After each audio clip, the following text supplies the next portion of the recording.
Калптын казаны кайнабайт. 14 жашар Жалал классташы Канбек менен кошуна турчу. Жалал жалгыз бала болгондуктан ата-энеси эрке өстүрүшкөн. Ушундан улам ал сабакты начар окучу. Ал эми Канбек жалаң 5 деген баага окуй турган. Ошондуктан Жалалдын ата-энеси уулуна ар дайым Канбекти үлгү катары көрсөтүп, жакшы бала баарына үлгү, жаман бала баарына күлкү деген сөздү улам айтып, аны мактай беришчү. Көк желкесин кашыган Жалал буга көп түшүнө албай койду. Ал Канбектен башка салыштыра турган эч ким жок экенине чүкүйүп, ушул ата-энемдики өттү, качан болбосун Канбекти эле сөз кыла берип, мени аябайса жатышты, деп ичинен нааразы болуп жүрөт. Бир чети алардыкы да туура.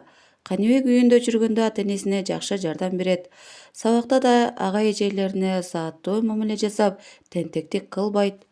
Сабактан тышкаркы окууга катышканга да дайым өлгүрүп жүрөт. Кайсы убакта баарына жетишип жатат? Деген суроосуна Жалал жооп таба албай койду. Бир күнү экөө сабактан келе жатышканда Жалал Канбекке суроо узатты. Деги айтчы, сен кантип баарына жетишип жатасың? Атам менен апам Канбекти эл болбойсуңбу? Андан үйрөнбөйсүңбү? Аны карачы, эң жакшы окуйт. Мектепте болобу, үйдө болобу, тентек кылбайт. Көчөдө да маданияттуу жүрөт. Акыл эстүү, калп айтпайт, дене боюн таза алып жүрөт. Улууга урмат, кичүүгө ызат көрсөтүп, саламынан жазбайт. Сен болсо, же үйгө жардамыңды көрсөтпөйсүң, же мектепте жыргатып окубайсың, деп мени дайыма жемилей беришет. Кээде бул сөздөрдөн тажаганымда бир жакка качып кетким келет, бирок качып кайда барам? Ой Жалал, сен качып кеткенде эле бардык өйгөлөр чечилип калмак беле? Андай болбойт да. Өз күнөөңдү билбей туруп, башка бирөөнүн күнөөлөөнүн өзү күнөө. Мени улуулар эмне үчүн мактай беришерин, өзүңө эмнеге нааразы болушарын билгиң келсе, ал түшүнүктүү эле. Сен телефонуңду көп чукулайсың. Ар кайсы ушактарды окуп, тиктокту карайсың, же ойноп отурасың. Ата-энең сураса интернеттен сабак окуп жатканыңды айтасың. Эгер сен жакшы бала болгуң келсе, тентектикти кылба, жалкоолукту ташта, эң негизгиси калп айтпа. Кыргызда калптын казаны кайнабайт, кайнаса да дасторкону жайнабайт деген макал бар. Калпың көптүгүнөн улам жаман көрүнүп келатасың. Мынте берсең, калп айтканга көнүп кетесиң. Ошондон абайла, деди Канбек жылмайып.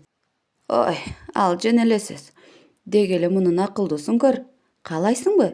Мен сага бул сөздүн туура эмес экенин аныктап берейин, деди Жалал.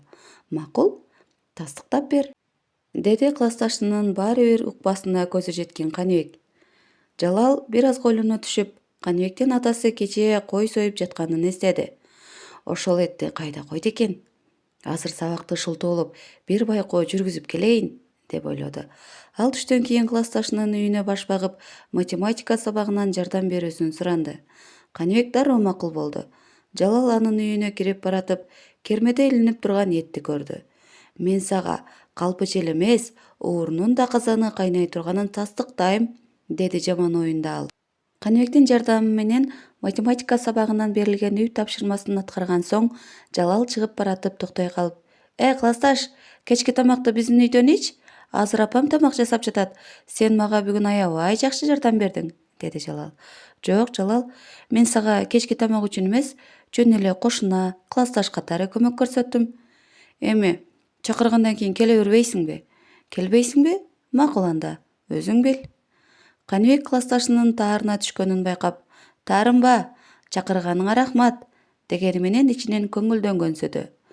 Жалал тымызын оюна кудуңдап, үйүн карай бет алды. Жарым саатча убакыт өткөн соң, ал Канбектин короосуна ашып түшүп, калчылдап корксо да, өзүн кармап, кермеде илинип турган эттердин арасынан чүкөлүү желекти уурдап чыгып, акактап чуркаган бойдон апасына жүгүрүп келип, колуна карматты да: Апа, бул эттен куурдак жасаңызчы. Тамак даяр болгондо Канбекти чакырып коеюн. Бул желекти кайдан алдың? Канбектин апасы берди. Анысы жакшы экен. Эсебиңди чыгартканың аз келгенсип, этин кошо алдыңбы?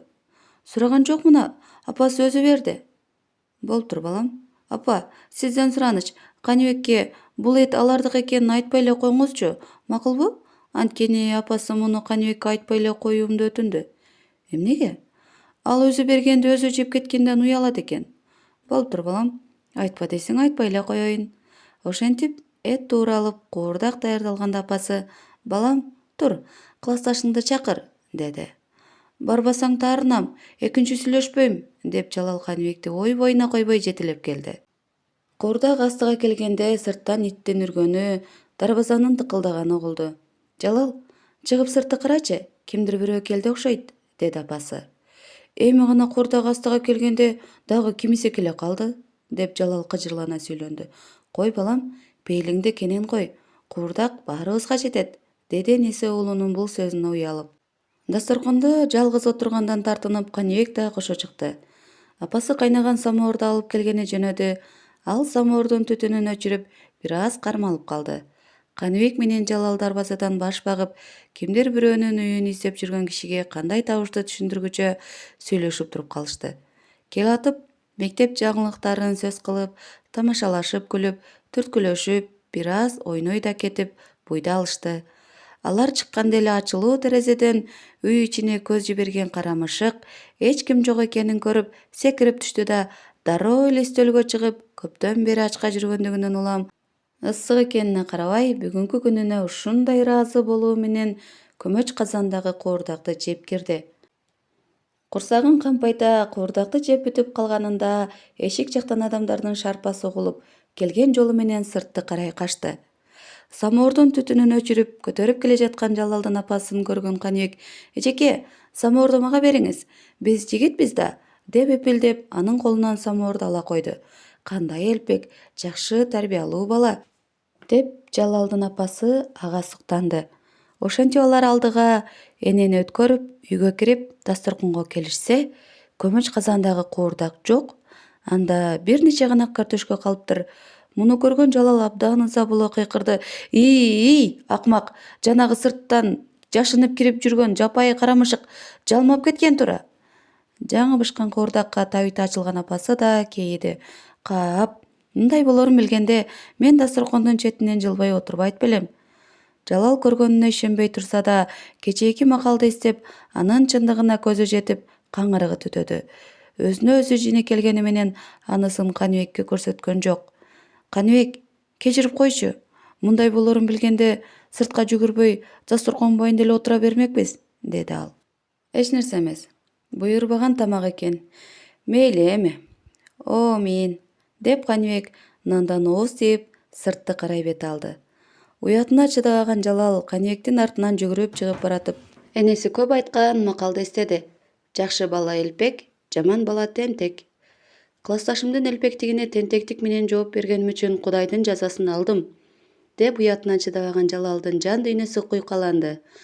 Ал көчөгө чыкканда Каныбекти колдон алып жалоорой түшүп: «Жашыңдан жаман жолго баспаганың, адамдык сапатыңды сактаганың, деп атам көп айтчу эле. Көрсө туура сөз экен. Каныбек, мени кечирип койчу, экинчи мындай кылбайм», деди. «Кечирим сурабай эле кой. Мышык тамакты жеп кеткенине сен күнөөлүү эмессиң да».